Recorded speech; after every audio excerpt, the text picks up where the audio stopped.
Hi viewers, இன்றைக்கி நான் வந்து டோஃபு பிரியாணி செஞ்சு காட்ட போகிறேன். அதுக்கு முதல்ல இந்த டோஃபுவை நல்லா கழுவி க்ளீன் பண்ணிவிட்டு அதை நல்லா பொடியாக நறுக்கி வச்சுக்கோங்க. அதுக்கப்புறம் ஒரு ஜாரில் இஞ்சி, பூண்டு, தேங்காய், தக்காளி, கொத்தமல்லி, புதினா, பட்டை, கிராம்பு, சோம்பு இது எல்லாத்தையும் போட்டு அதை நல்லா மையாக அரைச்சி எடுத்து வச்சுக்கோங்க.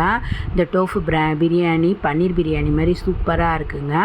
இது எல்லாருக்குமே உங்களுக்கு ரொம்ப பிடிக்கும். அதுக்கப்புறம் ஒரு பாத்திரத்தில் எண்ணெய் ஊற்றிக்கோங்க. எண்ணெய் ஊற்றிட்டு அதில் நறுக்குன அந்த டோஃபுவை போட்டு அதை நல்லா ப்ரௌன் ஆகிற வரைக்கும் அதை வறுங்க. அது நல்லா ப்ரௌன் ஆனவுடனே அதை வறுத்து தனியாக ஒரு பாத்திரத்தில் எடுத்து வச்சுக்கோங்க.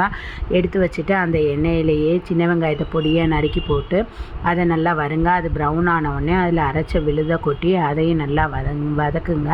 அது நல்லா வதங்கின உடனே அதில் கொஞ்சம் தண்ணி ஊற்றி அதில் தேவையான அளவுக்கு மஞ்சள் பொடி, மிளகா பொடி, கரம் மசாலா பொடி, உப்பு இது எல்லாத்தையும் போட்டு நல்லா கொதிக்க விடுங்க. அது பச்சை வாசனை போய் நல்லா கொதி வந்ததுக்கப்புறம் அதில் வறுத்து வச்ச டோஃபியையும் போட்டு அதை நல்லா வேக விடுங்க. அது நல்லா வெந்து சுண்டி நல்லா வரணும், தண்ணி இல்லாமல்.